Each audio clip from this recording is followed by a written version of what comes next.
Welcome back to another 90 Day Fiancé recap. This is Happily Ever After Season 9, Episode 11. This episode was very heavily focused on Brandon and Julia and Jasmine and Gino, mostly Brandon and Julia, so let's start with them. It's the day of Julia and Brandon's Miami wedding. Betty is trying her darnest to be on her best behavior because remember they pinky promised each other that there was going to be no drama. I'm excited for you. I think it's going to be a great day, and I've just been praying about the weather. I mean, I can still see some sun out there a little bit between the clouds. Hope not have a rain. They have their wedding, they say their speeches to each other, everybody has happy tears, and the wedding is over, and they go to the restaurant to celebrate. So they're having some drinks, they're cheersing, they're laughing, they're happy, until they start talking about Julia's fertility. Brandon brings it up at the dinner table, and remember, Julia did not want to tell her parents. She didn't want to worry them, especially not while they're visiting America. Yeah, we got our results back. Oh, good. So, good news? I think we are talking, we're not going to talk about that. So she tells him that her hormones are out of whack and she has polyps and they need to surgically remove them. But the surgery requires anesthesia and she is so afraid of anesthesia. I doesn't want to do that, and it's going to be so hard for me. Brandon's like, oh, don't oversell it. It's not that big of a deal. You're making it sound like it's some big scary thing. And Ron's like, so are you going to have the surgery, Julia? I don't know yet. The doctor told us to wait. No, they didn't. Well, the doctors told us to go home and think about it. Doctors didn't say to wait. They might tell us to talk in the home, not just give right decision. That is not like just you go there and doing that. And Betty's like, but you still can't have children, right? We don't know yet. Wait, so are you telling me that the surgery can fix it, but it also can't? Correct. And Ron's like, oh, wow. Julia tells them that they have two options, either start treatment or agree to never have kids. And Betty's like, oh no, that's not, no. First start to treatments, or second decide to be never going to have a kids, and that is our decision. Oh, no, don't. What the What do you mean, no, Betty? Shut up. Julia's like, we're still young, we can consider other options. And Betty's like, Julia, you are not still young. You're 30 years old. Your biological clock is ticking, tick-tock, tickety-tock. You're 30 years old. He's going to be 32. That's not that young. Betty. I mean, your biological clock is ticking. Betty. What? Oh my God. I would have Teresa Judiced her and flipped the mother effing table. In my head, of course, I wouldn't have actually done it.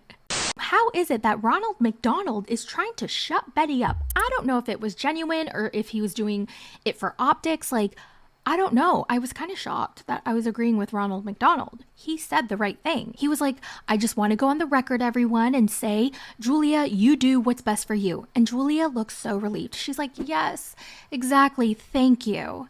Yeah, so, there are other options. I don't want anything bad to happen to you. Yes, exactly. I want to choose what I do with my body. I'm totally okay with that. That's just how I feel. I'm okay with that. Okay. It's my body, and I want to choose what I want to do. I don't have a problem with that. I'm sorry. That's the way I feel. Thank you. Brandon goes, I mean, yeah, it's your body, but I want us to choose together. This should be a decision that we make together about what to do with your body. Oh my God, I feel so much pressure from everyone. But I'm gonna be with you every step of the way. I'll be there while you have your surgery. I'll wait for you and then I'll take you home. Oh, this is all too much. You're not going to get anesthesia. I'll be with you there, though. Take you home. I'll be with you every step of the way to hold your hand. That is too much because it's happened too much. What are you saying? Now, Brandon is very upset that he's not getting his way. He's like, so, what are you saying, Julia? It's my decision. And Betty's like, your decision, but you're a married couple, Julia. It's my decision. It's my body. You know what? I'm making a decision right now. I'm not having kids. I don't want any. And everyone's shook. Brandon's like, no. Ron's like, what? And Betty's like, what? And Julia's parents, they have no idea what's going on. Yeah, but my decision, I just want to have a kids. You don't want children? What? No. So then Betty's like, you don't want kids ever? We never heard you say that before. Well, you're going to hear me now. I do not want to have kids, period. Betty and Brandon are about to have a meltdown. They're about to crash the fork out. Ron puts his thinking cap on and he says it very calmly. He's like, so Julia, let me ask you a question. Are you saying this? Like, are you saying that you don't want children because you're worried about the complications? Yes, exactly, Ron. You get it. Brandon gets up from the dinner table. He's like, you don't care about how I feel. And he leaves. What? A bab. A baby back bitch. That's what Bab means, by the way. That's what we're going to call him, okay? A Bab. His parents are like, oh no, Brandon, you need to get back here. You need to talk to your wife about this. Okay. I have it too much. Do you even care how I feel? Brandon. Brandon, it took. this is important. We need to talk about this. He just gets up and walks away. Congratulations, because y'all are the ones who made him like this. A 32-year-old man baby. And it's so weird to watch all of this happen knowing that Julia is pregnant in real time. And I just really hope that she made the decision for herself and she didn't cave into all the external pressure. You know what? She better stock up on those Factor meals, because let's be real, Brandon is not going to be in the kitchen cooking a healthy, nutritious meal for her. And she's going to be freaking busy and tired being a new mom. And Factor's perfect for situations like this. If you don't know what Factor is, well, let me tell you. They are fresh, never frozen, chef-prepared meals that are ready in 2 minutes. So even if you're stuck married to a man-child like Brandon, at least you're not going to be starving. I love Factor. I alternate between their Calorie Smart and their high protein. And they have breakfast options, they have snacks, they have juices. I love their juices. My sister and I, we have tried so many different kinds of juices, and we love Factor's the best. So head over to factor75.com or click the link below and use code MYTHOTS FB50. Okay, that's F as in fork, B as in Brandon 50 to get 50% off plus free breakfast for an entire year. So that's code MYTHOTS FB50 at factor75.com to get 50% off plus free breakfast for an entire year.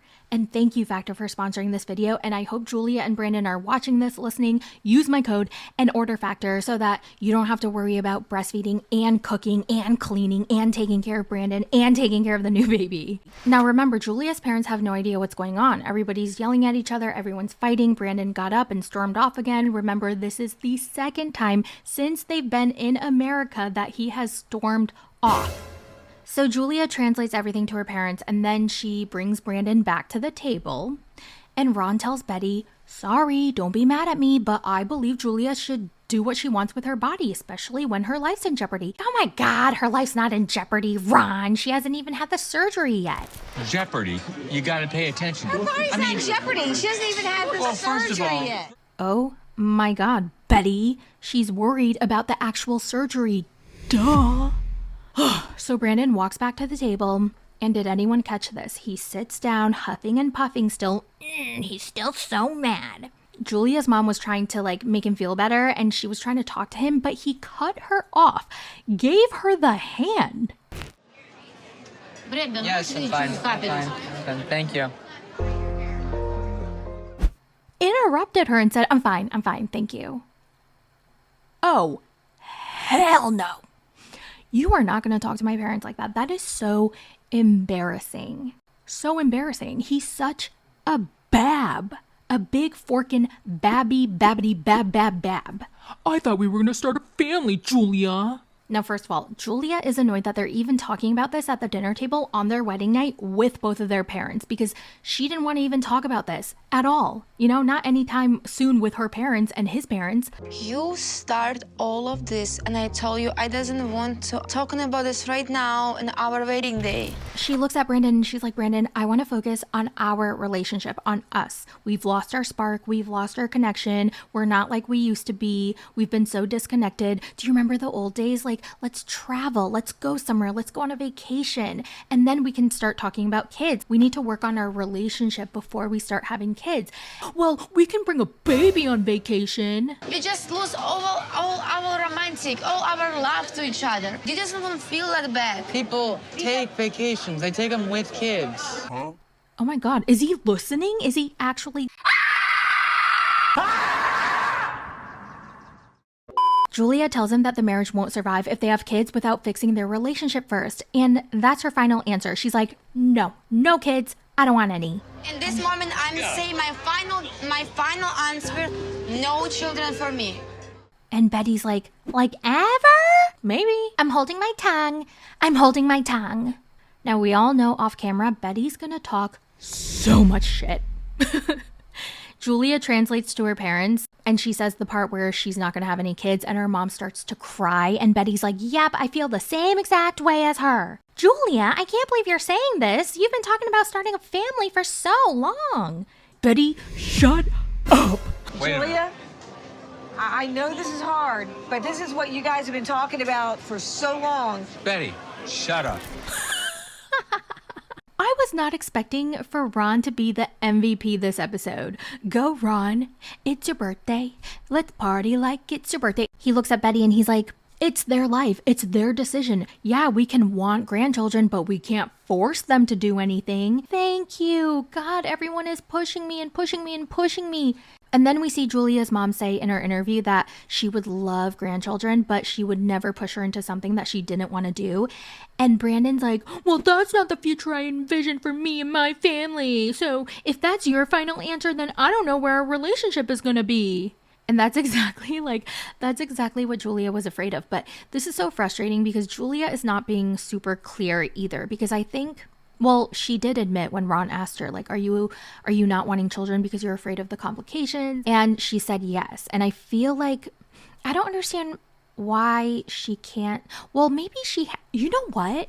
Never mind. She has told Brandon, but he just won't listen. He's completely invalidating her feelings and her fears. And he's just like, just do it. It's not a big deal. It's going to be fine. You're going to be fine.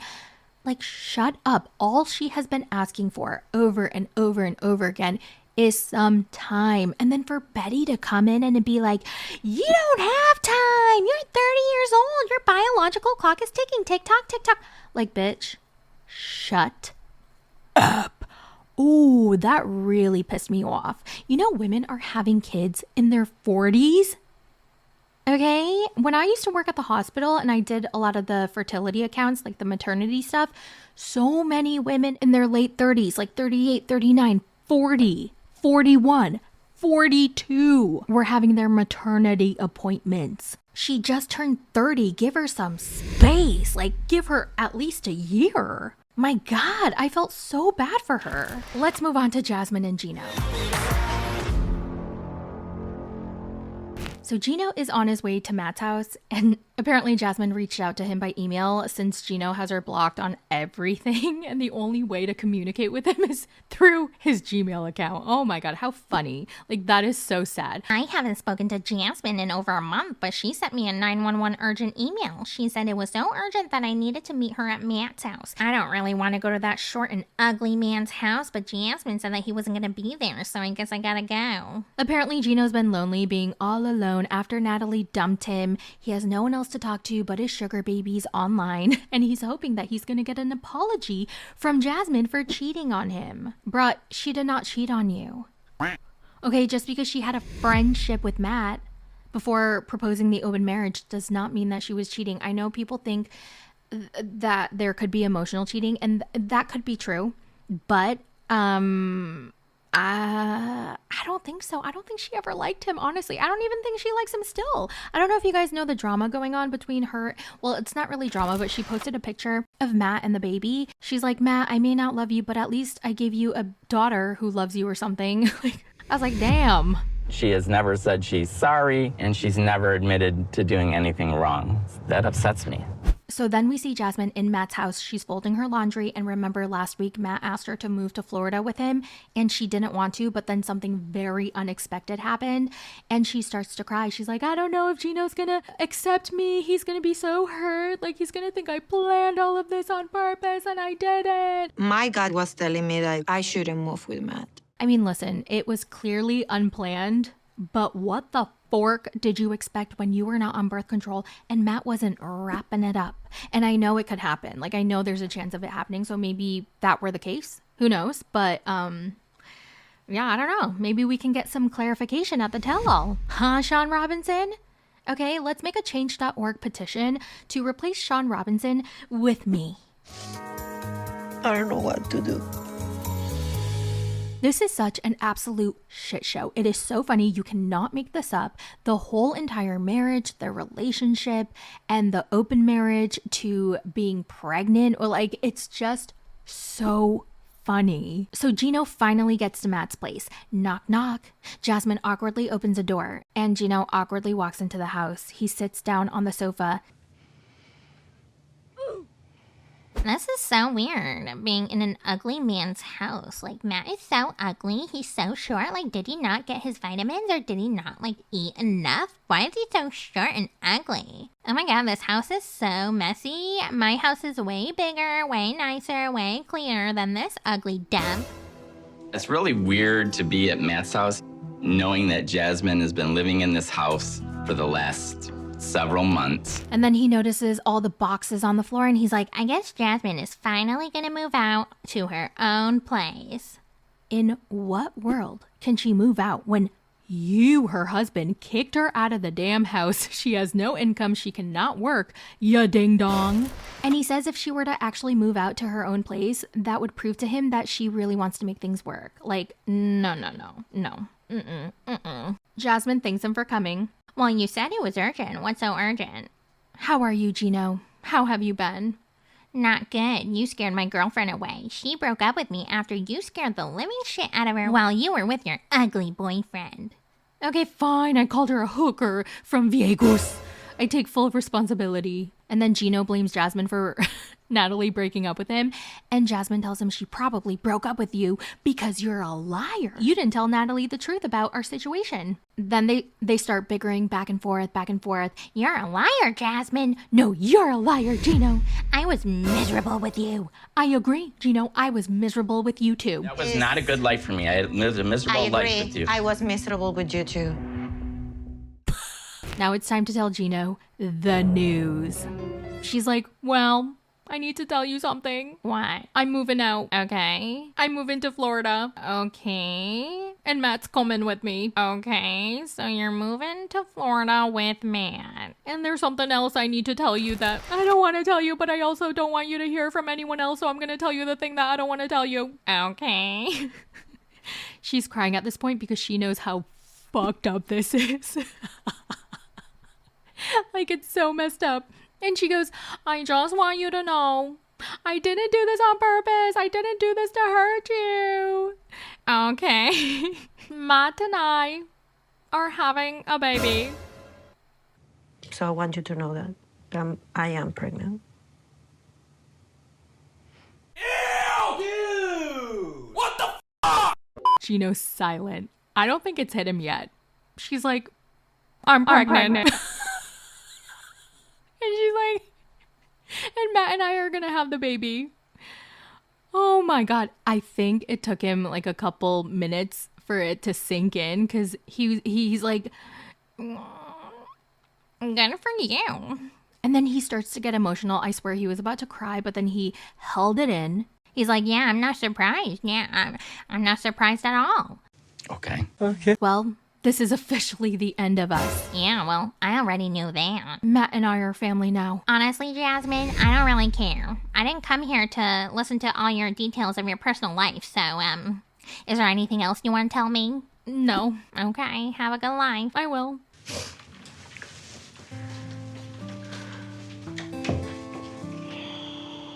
He walks out into his car and drives away, and Jasmine looks out the window. She's crying because she knows Gino's hurt, especially when he's quiet like that. I am worried about him. Because I know that he's hurt. She's like, I know he hates me, but I could never hate him because I still love him. Oh, God, Jasmine, you are such a hot mess.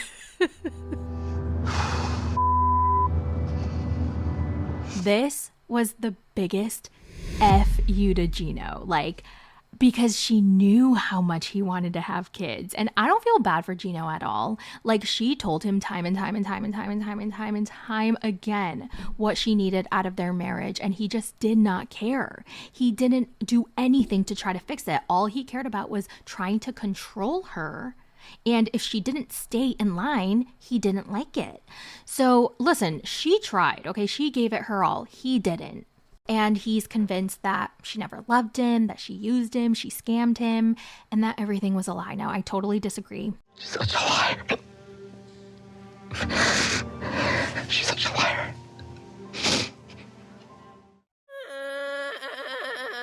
Why are you crying?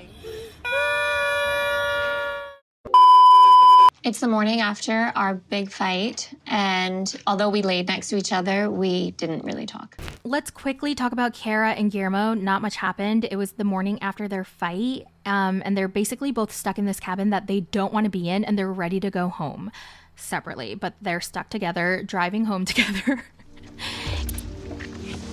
Thank you. My pleasure. Thank you. I said my pleasure. Oh, I didn't hear you. And this scene drove me nuts. When Kara and Guillermo were getting in the car, I think Guillermo opened the car door for her and she was like, thank you. And he says, my pleasure, but she didn't hear him say that. So she was like, thank you. Thank you. I said, thank you. And he's like, my pleasure. Oh my God. I would have wanted to. She drove me nuts. I was like, Kara, shut up. I felt so bad for Guillermo. Honestly, he's free now. Honey, you can call me. Okay, I'm available. And then in their confessional, they were both crying. It was so sad. It really was. But yeah. Seek out our own happiness in our own ways and rediscover who we are as individuals, because we have been a unit for a long time. Oh well, like I said, I'm available, Guillermo.